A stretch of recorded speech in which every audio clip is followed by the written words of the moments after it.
it's easy to paint someone as a thug, especially when you're not living in the life. You're not living in that neighborhood, so you don't know what's happening. These kids are like, half of the time that happens, these kids are hungry, these kids are starving, these kids are angry from the life that they have, so they react that way. It's not so much of them being a thug or them being angry. It's life situations and they reacting like that, or they have that mentality. I wanted to direct this statement to the principal, Nadi Lopez. Yeah. In my school, you said something about if the safety agents, if they disrespect the students, that you address it. And I just wanted to say, like, what if that didn't apply for the other public schools in New York City? Because in my school, if the safety agent disrespects you and you reply, you get suspended.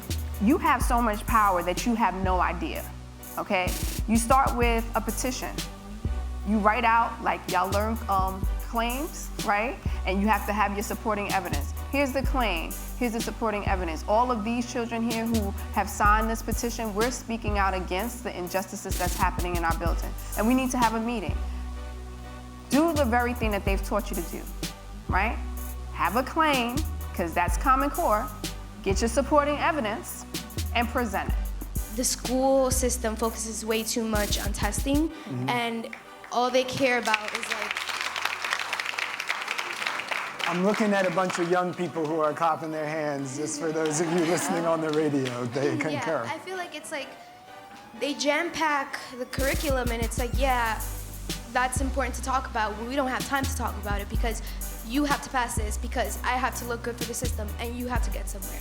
And it's like, you're not giving me time, you're not letting me learn what's important. Like, I'm sorry, but I don't think that knowing why a drape is blue in a literary book is important. What would be important is like, why am I here? Why am I a minority? Why do I have to struggle? Why do I live in a neighborhood that used to be full of my people and everything, and now we're full of like these different, like all my people are getting kicked out is what I'm saying, like gentrification. Like, why is this happening?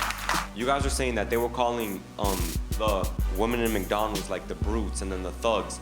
And then if they keep saying this to us, this is all that we're gonna know. So then these people are like giving us our identity. So then, and then we're not being, like we're being perpetuated as being like those thugs and being like those minorities and always fighting. Because that's all you're seeing nowadays too, and in the news about those crime rates in the Bronx and killings and all this stuff. And it's usually like people like us, like the Latin community and the blacks too, like the black community and how we're minorities and always killing other people. So then, like this perpetuation is spreading to everywhere, and then everybody's just getting this sense of how we are.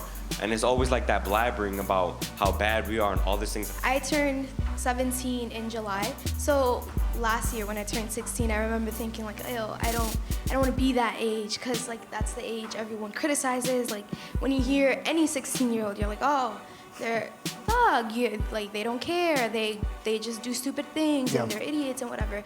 And it does not represent who I am. I'm actually responsible. I care about my school. I want to be something someday. Like, I just don't like that my age automatically lets someone know who I am.